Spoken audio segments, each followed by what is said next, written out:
하나님께서 이 말씀으로 우리에게 은혜 주시기를 소망합니다. 이제 12월도 어느덧 중턱을 지나고 있습니다. 이맘때가 되면은 자연스럽게 지난 한 해를 돌아보게 됩니다. 그리고 동시에 내년을 떠올리며 준비를 하게 되죠. 그렇게 이 시기는 한 해의 끝맺음과 또 시작이 중첩되어 그 어느 때보다도 마음이 분주해지는 것 같습니다. 겉으로 보기에는 반복되어지는 똑같은 일상이지만 마음 한켠에 설명하기 어려운 분주함과 또 불안이 자리 잡고 있음을 느끼게 되는 거죠. 우리가 살아가는 시대는 확실함을 중요하게 여기는 시대입니다. 가능한 한 위험을 줄이고 예측할 수 없는 일은 미리 막아야 된다라고 생각을 합니다. 그래서 우리는 건강을 관리하죠. 그리고 미래를 또 대비합니다. 조금이라도 더 안전한 선택을 하려고 애를 쓰는 거죠. 이러한 준비 자체가 잘못된 일은 결코 아닐 겁니다. 하지만 그렇게 준비한다고 해서 우리의 삶이 정말로 그렇게 준비한 대로, 계획한 대로 흘러가는 것이 아님을 우리는 잘 알고 있습니다. 우리가 예상하지 못했던 일은 우리 주변에서 항상 일어납니다. 계획했던 것과는 다른 그런 일들이 우리의 삶 가운데 흘러갈 때가 많은 거죠.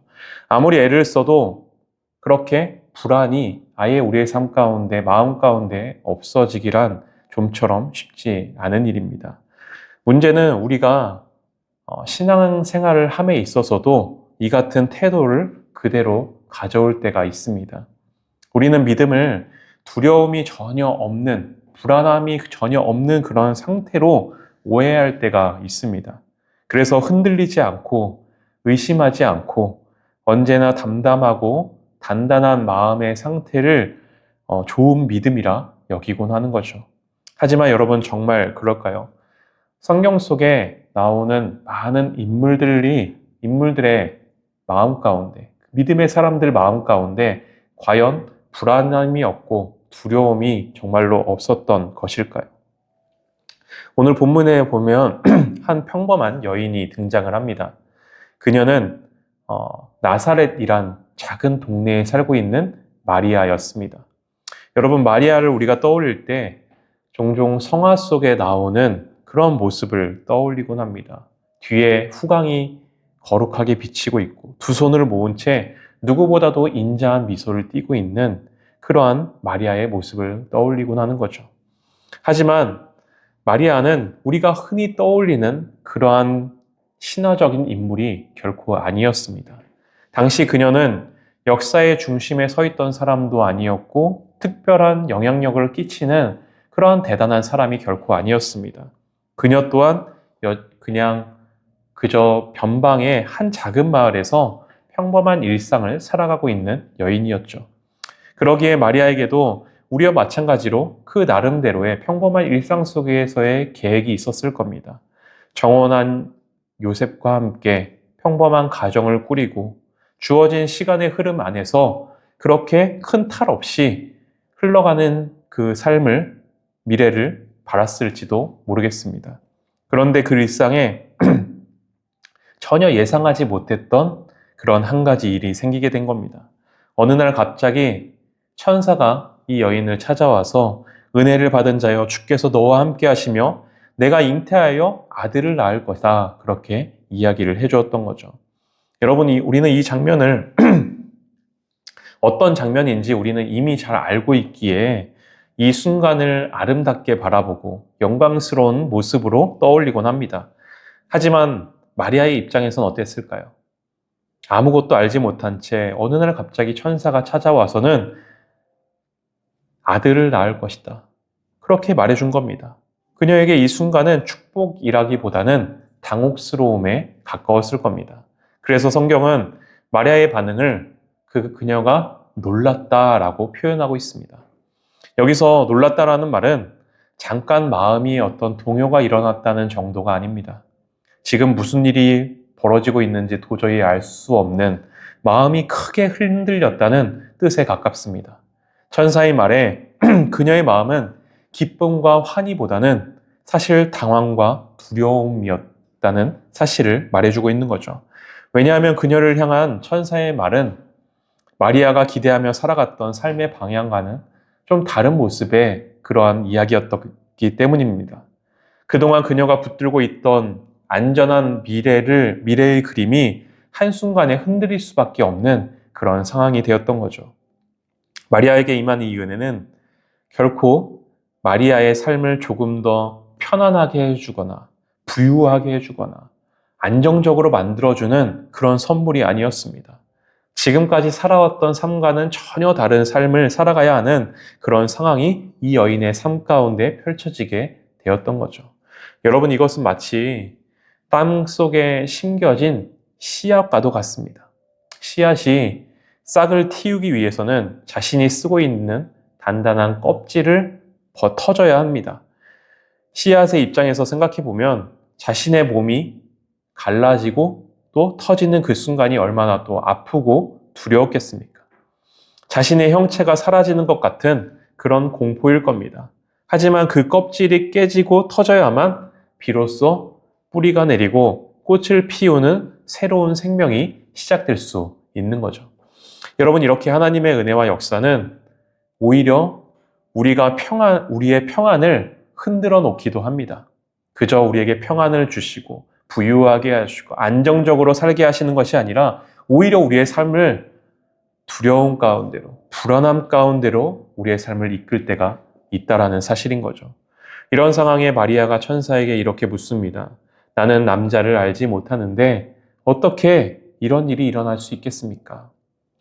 그녀의 질문에는 지금 갑자기 자신의 삶 가운데 닥쳐온 이 상황을 도저히 이해할 수도 없고 도저히 감당할 수 없겠다라는 그녀의 마음이 담겨 있습니다. 천사에게 어떠한 과학적인 설명을 요구한 말이라기보다는 자신이 처한 이 현실을 그대로 드러내고 있는 말에 가까운 거죠.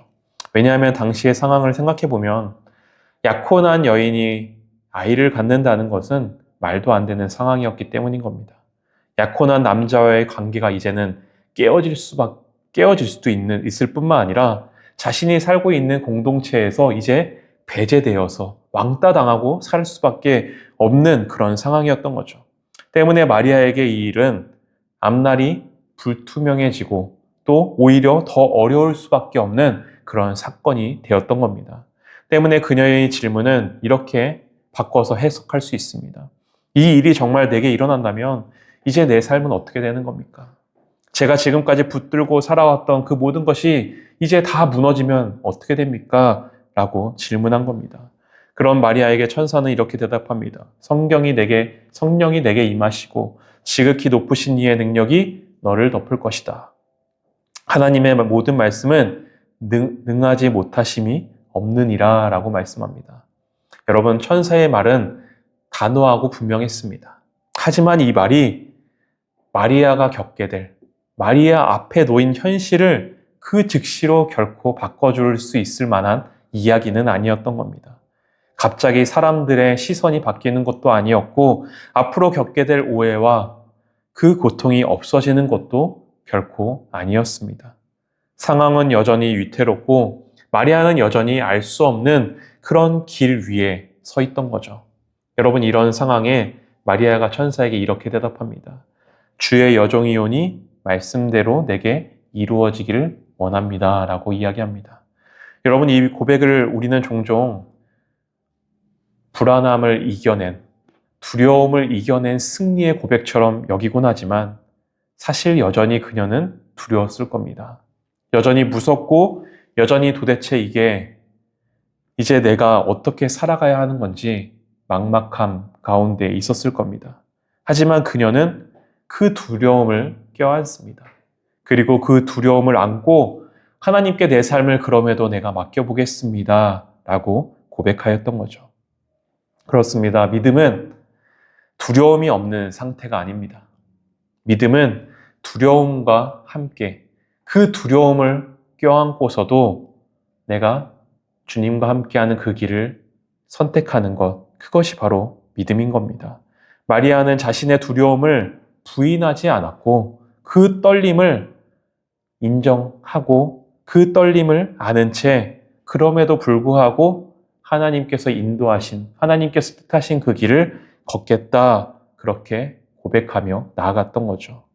두려움이 사라진 뒤에 움직이는 것이 믿음이 아니라 그 두려움 속에서도 그 두려움을 안고 한 걸음 내딛는 것이 바로 믿음이라는 것을 우리에게 보여주고 있는 거죠. 이제 말씀을 마치고자 합니다. 여러분 혹시 서커스에서 이런 장면